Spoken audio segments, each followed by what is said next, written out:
میں ہوں سلمان رشید اور یہ ہے ایک مسافر کی دنیا۔ بات ہو رہی تھی اپنے ولیم فنچ کی، لیکن اس سے پہلے میں یہ بتا دوں کہ بیک گراؤنڈ شور آپ کو بہت زیادہ سننا پڑے گا۔ ادھر ہمسایوں نے ایک چھوٹا سا ایلسیشن لے آئے ہیں، اس غریب کو باہر ہی دھوپ میں باندھا ہوا ہوتا ہے، وہ چوں چوں کرتا رہتا ہے۔ پتہ نہیں، ہمیں کتے پالنے کی جانچ نہیں ہے، لیکن ہم نے کھچ ضرور مارنی ہے۔ اور باہر وہ جو بڑی سڑک ہے پرے، وہ ادھیڑ دی گئی ہے، مہینے سے اوپر تو ہو چکا ہے، اور ساری ٹریفک ادھر سے گزرتی ہے، تو یہ بھی جسے کہتے ہیں نا well have to put up with that. تو ولیم فنچ جو کہ ولیم ہاکنس کے ساتھ آیا اور نیل کا کاروبار کرنے کے لیے، اور پھر بیچارہ مر گیا 1612 میں وہاں بغداد میں بیمار ہو کے۔ وہ جب 1608 میں ادھر آیا، اگست میں وہ سورت پہنچے، یہ گجرات کے اندر۔ ہاکنس تو اس سے پہلے ہی اپنے بادشاہ جہانگیر کے دربار میں آ گیا پیچھے، یہ چونکہ بیمار تھا تو اس کو چھوڑ آیا اور اسے کہا کہ یہ جو ہم سامان سودا لائے ہیں برطانیہ سے، تو یہ بیچ کے تو بھی آ جانا وہاں۔ تو یہ بھی وہاں پہنچ گیا، اور اب نیل کی خریداری کا وقت آیا، تو وہ اس نے یہ کام کیا کہ یہ گیا وہاں پہ، جیسے کہ آگرہ کے آس پاس نیل بہت اگا کرتا تھا۔ ویسے تو اس زمانے میں ٹھٹھا میں بہت ہوتا تھا، سالس پنجاب میں بھی ایک دو جگہ پہ ہوتا تھا۔ تو ٹھٹھا سے پتہ نہیں کیوں نہیں خریدا نیل انہوں نے۔ یہ وہاں پہنچے اور اس نے جا کے نیل لینے کے لیے وہ وہاں پہنچ گیا دریا کے کنارے، جمنا کے کنارے۔ تو کیا دیکھا کہ جناب کسی ایک بیڑی کے اندر نیل لادا جا رہا ہے، تو اس نے کہا بھائی مجھے بھی نیل چاہیے، لاؤ یہ ادھر کرو، فلانا کرو، یہ وہ کرو۔ تو کسی نے اسے کہا کہ او بھائی یہ ملکہ نور جہان کا نیل ہے، تو کدھر بیچ میں لچ تل رہا ہے، تو ذرا لامبے ہو کے کھلو۔ وہاں تو خیر وہ پنجابی نہیں بولتے، لیکن انہوں نے کہا ہوگا کہ وہ پرے ہو کے کھڑا ہو، بھائی ملکہ کا نیل ہے یہ جناب۔ اس نے کوئی میرا خیال ہے تکرار وغیرہ کی، کیونکہ شکایت جو ہے نا وہ بادشاہ تک پہنچ گئی، اور ولیم ہاکنز جو کہ دربار میں حاضر تھا، مطلب ایسٹ انڈیا کمپنی کے اس میں کی طرف سے ایک ریپرزنٹیٹیو کے طور پہ کہ مائی باپ ہمیں کاروبار کی اجازت دیں، اس کی بڑی سبکی ہوئی، اس کو میرا خیال اچھی بھلی کلاس لے لی گئی۔ زیادہ نہیں لکھا کہ کیا اس کے ساتھ ہوا، بس یہ بتایا کہ بھئی اس کی سبکی ہوئی۔ اور آپ کو میں یہ بتا دوں کہ یہ بات بالکل ٹھیک ہے، ملکہ نور جہان کا نیل لازمی کشتی پہ لادا جا رہا ہوگا، کیونکہ وہ نیل کا بیوپار کرتی تھی۔ وہ ایسے کہ وہ مفتے کی ملکہ نہیں تھی کہ وہاں بیٹھی ہوئی ہے رانی اور بس جی کوئی کام نہیں، سارا دن لونڈیوں سے اپنے کپڑے کرا لیے اور یہ کرا لیا۔ وہ بڑی دبنگ عورت تھی، کاروباری عورت تھی، اور تاریخ سے ہمیں یہ بھی پتہ چلتا ہے کہ اس کے نیل کے جو بیڑے تھے وہ یورپ تک جایا کرتے تھے۔ تو یہ بات تو صحیح ہو گئی کہ وہ ملکہ کا نیل ہو رہا تھا۔ خیر وہ جب لاہور پہنچا تو لاہور اسے پسند بہت آیا ویسے فنچ کو۔ اس نے کہا کہ کیا کھڑکیاں دروازے ہیں، لکڑی کا کیا کام ہے، یہ جو اپنی جھروکے ہیں وہ کتنے خوبصورت بناتے ہیں، یہ وہ کافی اسے شہر پسند آیا۔ اور اس نے ایک ہمیں پھر داستان بھی سنائی۔ اس نے کہا کہ ایک امیک کیلی تھی، پھر بریکٹ میں پومگرینٹ کرنل، یعنی انار کا بیج۔ وہ ذرا کلی کو سمجھ نہیں سکا کہ کلی کا کیا مطلب ہے۔ کہتا ہے وہ جو بادشاہ اکبر تھا وہ اس کی محبوبہ تھی، اور اس کے بیٹے دانیال شاہ کی ماں محبوبہ تھی یا بیوی تھی، بہرحال اس کے بیٹے دانیال شاہ کی ماں۔ میں نے چیک نہیں کیا ہسٹری میں، جہاں تک مجھے پتہ ہے اکبر کا کوئی بیٹا دانیال شاہ نہیں تھا یا ہوگا۔ وہ کہتا ہے کہ اسے بتایا گیا کہ with her Shah Salim had to do, اب سلیم یاد رہے جہانگیر کا نام ہے اکبر کے بیٹے کا، ہیڈ ٹو ڈو واٹ یہ نہیں اس نے بتایا، لیکن کہتا ہے کہ جیسے ہی اکبر کو پتہ چلا کہ اس نے ہیڈ ٹو ڈو کر لیا ہے، تو اس نے کہا کہ یہ انارکلی کو فوراً ایک دیوار کے اندر بند کرا دیا جائے، اور اس کو چنوا دیا گیا دیوار کے اندر۔ یہ اس کو کہانی پتہ نہیں کس نے سنائی تھی۔ تو کہتا ہے کہ جب بادشاہ اکبر مر گیا تو شہزادہ سلیم جو کہ جہانگیر تھا، اس نے انارکلی کا ایک بڑا مقبرہ بنوایا، اور وہ کہتا ہے کہ وہ مقبرہ جو آپ اگر شہر سے نکل کے، شہر تو وہی تھا نا جو دیوار کے اندر تھا بند شہر، کہ آپ شہر سے نکل کر کے باغات کی طرف آئیں، اور باغ یہ آپ دیکھ لیجئے کہ یہ جو مال روڈ جسے ہم کہتے ہیں، اور وہ نہر تک جہاں بعد میں انگریزوں کی نہر گزری، وہ جنگل تھا، باغ ہی باغ تھے وہاں پہ. وہ انگریزوں کو لارنس گارڈن بنانے کے لیے کوئی زیادہ محنت نہیں کرنی پڑی تھی، باغ تھے. یہ 1608-9 کی بات ہو رہی ہے، تو تھوڑے ہی سال، 40 سال بھی نہیں گزرے تھے، کم ہی سال گزرے تھے کہ وزیر خان جو گورنر تھا لاہور کا شاہ جہان کے دور میں، اس نے بارادری بنائی ٹورنٹن مارکیٹ کے سامنے، پنجاب پبلک لائبریری اور نیشنل کالج آف آرٹس کے بیچ سینڈوچ ہوئی ہے. وہ بارادری اس لیے تھی کہ سامنے جنگل تھا، وہ بیٹھ کے وہاں نظارہ کیا کرتا تھا. یہ بات تو سمجھ میں آتی کہ جب وہاں سے وہ شہر سے نکل کے آتے تھے تو انارکلی، جسے ہم انارکلی کا مقبرہ کہتے ہیں، اور جو سیکریٹریٹ کے اندر ہے، آپ اندر نہیں جا سکتے، وہ کیمرہ تو لے جانا منع ہے جی، کیمرہ تو پورے پاکستان چ منع ہے گا. جدھر آپ جاتے ہیں وہ آپ کو بتا دیتے ہیں کہ جی کیمرے کی اجازت نہیں ہے، سیل فون سے آپ کھینچ لیں. اسے پوچھو نا کہ یار فرق کیا ہے، کہندا جی کیمرے دی گل ہو رہے، وہ پتہ نہیں ہور کیڑی گل ہے. میں نے کئیوں سے پوچھا ہے کہ یار وہ ہور گل مینوں سمجھا دیو کیڑی ہے، کوئی نہیں بتا سکا. اچھا، پھر آپ کا یہ جو تھا ولیم فنچ، یہ آگے ہمیں بتاتا ہے کہ جی یہاں سے رستے کشمیر کو بھی جاتے ہیں، اور کشمیر کے وہ سراؤں کی بات بھی کرتا ہے. وہ بتاتا ہے کہ آپ گجرات سے ہو کے بھمبر جاتے ہیں، اور بھمبر سے پھر پہاڑ کی طرف چلے جاتے ہیں، اور وہاں پہ وہ کچھ سراؤں کے نام بھی لیتا ہے. ایک سرائے کے کھنڈرات میں نے بھی دیکھے ہیں، وہ قلعہ بند جیسے سرائیں ہوا کرتی تھیں، اسے اب سعید آباد کہتے ہیں. اس زمانے میں یہ کوئی اور نام لیتا ہے. اور پھر آگے باکسر کا قلعہ ہے سعید آباد سے آگے، تو یہ اس کا ذکر نہیں کرتا. جو دلچسپ بات ہے جس پہ میں کہتا ہوں فنچ میرا دوست ہے، کیونکہ فنچ کے پیچھے میں بہت پھرا کہ یہ اچھا یہ ایسے گیا تو میں بھی جاؤں. وہ کہتا ہے جی لاہور سے آپ چلیں تو ایک کچی سرائے آتی ہے، اور اس کے بعد ایمن آباد آپ پہنچتے ہیں. تو ایمن آباد گجرانوالے کے نزدیک ہے. کسی زمانے میں دیوانوں کا شہر تھا، رئیس لوگ رہا کرتے تھے. کشمیر کے راجہ جو تھے، ڈوگرا راجہ، ان کے دیوان جو تھے وہ ایمن آباد کے تھے. گجرانوالہ ابھی 1608 کا یا 9 کا ذکر ہو رہا ہے. گجرانوالہ ابھی آباد نہیں ہوا، کیونکہ گجرانوالہ جو تھا وہ مہاراجہ رنجیت سنگھ کے دادا چڑت سنگھ نے قلعہ بند کی تھی. کچھ آبادیاں تھیں گجروں کی، تو مہاراجہ کے دادا نے، چڑت سنگھ نے، سردار تھے، انہوں نے وہ دیوار بنوا کے تو ایک قلعہ نما وہاں پہ بنا لیا پٹھانوں کے خلاف ذرا سیکیورٹی کے لیے.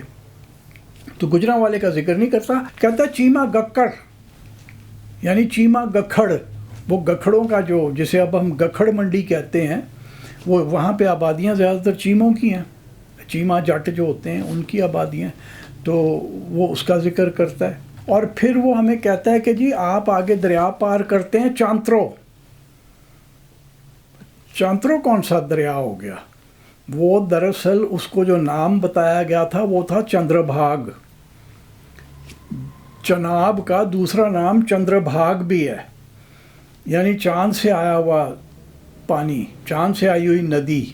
اور الیگزینڈر کے زمانے میں بھی اسے چندر بھاگ بھی کہا جاتا تھا، جو کہ الیگزینڈر کے سپاہیوں کو پسند نہیں آیا، کیونکہ چندر بھاگ تو ان سے بولا نہیں جاتا تھا. انہوں نے اس کو جو ٹرانسلیٹریٹ کیا وہ بنا سینڈروفیگوس.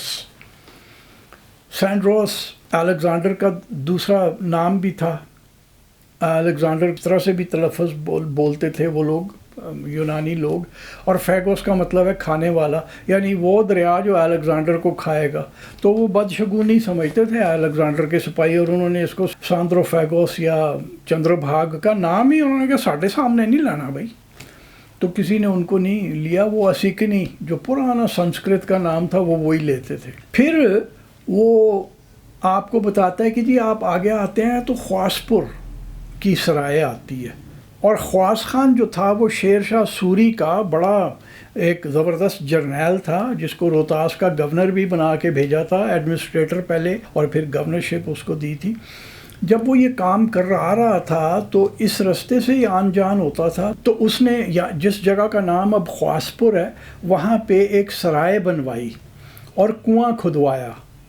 وہاں پہ اب میرا خیال ہے کچھ نہیں ہے، بس وہ ایک قبر ہے جس میں وہ کہتے ہیں کہ خواص خان دفن ہے، اور کہانی یہ ہے کہ جناب وہ اس کا سر کاٹ دیا نا سکھوں نے، اور داستان میں سکھوں نے اس کا سر کاٹ دیا، تو اس کی لاش ٹیک آف کر کے ڈرون کی طرح اڑتی ہوئی آئی ہے اور ٹھا کر کے ادھر جہاں اس نے اپنا سرائے اور کنواں کھدوایا تھا وہاں کریش لینڈ کی، تو انہوں نے وہاں اس کی قبر بنا دی ہے۔ اس کی لاش یہاں نہیں ہے، اس کو قتل کیا گیا تھا وہاں پہ کشمیر میں، تاج خان کرانی نے اسے قتل کیا تھا۔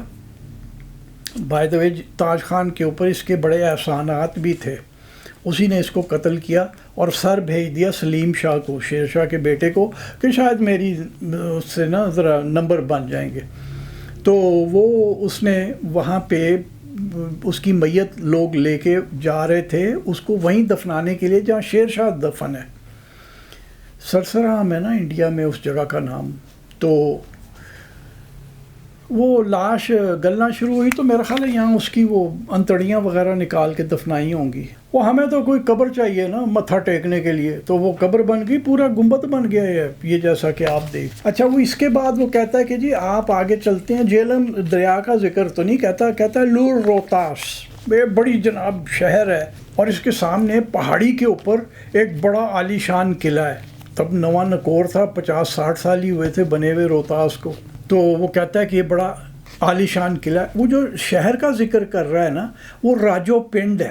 اگر آپ روہتاس سے کھڑے ہو کے مغرب کو دیکھیں تو نیچے کہان ندی بہتی ہوئی جا رہی ہے، اور پار آپ کو لوگ جو ان پڑھ ہیں وہ آپ کہتے ہیں جی وہ شیر شاہ جیل ہے، آپ کو ایک دیوار نظر آتی ہے، بینوکلر سے دیکھنی پڑتی ہے، پیڑوں کے بیچ چھپی ہوئی ہے، یوکلپٹس سارا۔ تو وہ کہتے ہیں کہ جی شیر شاہ کی جیل ہے، وہ اصل میں سرائے تھی جس کو اس نے کہا کہ بڑی شہر، بڑی گہما گہمی ہوتی ہوگی فنچ کے زمانے میں کہ اس نے اسے شہر کا، آج اسے کہتے ہیں راجو پنڈ۔ اور وہ جب میں بہت سال پہلے 20-21 سال پہلے وہاں پہ کچھ کام کر رہا تھا تو میں نے کہا یار یہ راجو کون ہے؟ تو کہتے جی دنانی سی جیڑی سراں چلاندی ہوندی سی، تو کسی کے منہ سے نکل گیا سراں چلاندی ہوندی سی۔ تو ویسے بھی روایتاً عموماً عورتیں ہی مینج کیا کرتی تھیں سرائے کو، یا خواجہ سرا۔ تو وہ سرائے ہے وہاں پہ وہ ٹھہرا رات کو۔ اس کے بعد وہ نارتھ ویسٹ کو چلا اور وہ کہتا ہے جی یہ ہتیا یا ہٹیا نام کی ایک سرائے ہے، وہاں پہ ہم رکے۔ اگر آپ اس کا جو وہ پیمائش کرتا ہے کہ وہ روہتاس سے چلنے کے بعد یا راجو پنڈ والی سرائے سے چلنے کے بعد، تو وہ جگہ بنتی ہے سر جلال۔ سر کا مطلب تالاب، اور جلال کوئی ہوگا جس کے نام پہ وہ تالاب ہے۔ جگہ بڑی خوبصورت ہے، تالاب بہت بڑا ہے، اس کے اوپر سبز پانی کے اوپر وہ بھی کائی بھی آئی ہوئی ہوتی ہے، پیڑ بے شمار ہیں ارد گرد، اور فرود خانہ بھی ایک دیوار بنی ہوئی ہے، کھنڈر ہے وہ، کبھی اچھا سا 2 منزلہ عمارت ہوگی ٹھہرنے کے لیے۔ اس کے اوپر کہیں میں نے پڑھا فرود خانہ لکھا ہوا، تو جو فارسی جاننے والے یار دوست تھے میں نے ان سے پوچھا تو انہوں نے کہا کہ فرود خانہ آرام گاہ، آرام کرنے کی جگہ۔ تو کیا پتہ وہ یہ ہتیا اسی کو وہ کہہ رہا ہو، یہی وہ سرائے ہو۔ اگر آپ اس کا فاصلہ دیکھیں تو تقریباً بنتا، دیکھیے پیدل چلنے والے کو کوسوں میں وہ گن رہا ہے، رستہ ٹوٹا پھوٹا ہے، پہاڑیاں ہیں، کبھی اوپر چڑھ رہے ہیں کبھی نیچے چڑھ رہے ہیں، تو وہ تو حساب لگاتے تھے نا کہ اتنے گھنٹے میں ہم نے فاصلہ طے کیا تو ہم نے 1 کوس یا 2 میل کا سفر طے کر لیا ہوگا۔ تو وہ لگتا ہے مجھے کہ وہ ہتیا وہ جگہ ہے جہاں پہ وہ رکا تھا۔ اس کے بعد وہ کہتا ہے کہ آگے پکو ایک سرائے آتی ہے، اور وہ فاصلہ بھی بتاتا ہے، وہ ایگزیکٹ ہے۔ وہ پکو کیا ہے؟ پکا سرائے ہے، یہ جس کی آپ تصویر دیکھ رہے ہیں اس کے مین گیٹ کی، یہ پکا سرائے جو ہے یہ ہم نے تو کوئی بھی سرائے نہیں نا چھوڑی. روہتاس میں ہم نے شہر آباد کر دیا, قلعے کے اندر ہسٹوریکل قلعہ ہے, اس کو خالی کرانے کی ضرورت ہے, وہاں ہم نے شہر آباد کر دیا. تو یہ بیچاری ایک بھولی بسری سرائے کہیں پڑی ہوئی تھی, تو وہ اس کے اندر ہم نے وہ پورا آبادی ہو گئی ہے, میرے خیال ہے 3-4 ہزار کی آبادی کا گاؤں تو ہوگا وہ. تو وہ یہاں رکا, اور اس کے بعد وہ راولپنڈی پہنچا, راولپنڈی. پھر وہ حسن ابدال ہوتا ہوا گیا, اور کہتا ہے کہ حسن ابدال میں بڑے خوبصورت تالاب ہیں اور مچھلیاں ہیں, اور مچھلیوں کی ناکوں کے اندر سونے کی کڑیاں اکبر بادشاہ نے پکڑ پکڑ کے ہر مسجد کی ناک میں سونے کی کڑی پرو دی. تو بچی کیسے؟ اکبر بادشاہ تو مر چکا تھا جب یہ آیا ہے, 5-6 سال ہو گئے تھے, یہ سونا بچ کیسے گیا, یہ مجھے نہیں سمجھ آتی. لیکن اس نے کسی ہاتھ کا ذکر نہیں کیا, پنجے کا, اور نہ ہی وہ معجزاتی بات کوئی ہمیں بتائی کہ وہ پتھر گرا اور روکا بابا گرو نانک دیو نے. پتہ نہیں, کہتے ہیں ہوا تو شاید ہوا ہی ہو. بہرحال وہاں سے وہ جو آگے چلا تو اٹک کا ذکر کرتا ہے, کہتا ہے کہ بہت بڑا قلعہ ہے, وہ بھی اکبر نے بنوایا تھا اپنے بھائی کو روکنے کے لیے, جو کہ تنگ کرتا تھا. اور پھر کرتے کرتے وہ پشاور, اور پھر ذکر کرتا ہے علی مسجد کا. خیبر پاس میں اگر آپ پشاور سے نکل کے داخل ہونے لگتے ہیں, جہاں پہ پیچ شروع ہوتے ہیں, اس سے تھوڑا پہلے اس تصویر میں اوپر تو انگریزوں کا بنایا ہوا مورچہ ہے نا, جو کہ ایک دم آنکھ کو لگتا ہے آ کے. نیچے الٹے ہاتھ کی نکر کی طرف اگر آپ دیکھیں تو ہر ایک گنبد والی چھوٹی سی مسجد ہے, مشکل سے 10 بندے اس کے اندر کھڑے ہو کے نماز پڑھ سکتے ہیں. تو یہ وہ اس علی مسجد کا ذکر کرتا ہے, اور پھر آپ کو وہ افغانستان کا بتانا شروع کر دیتا ہے.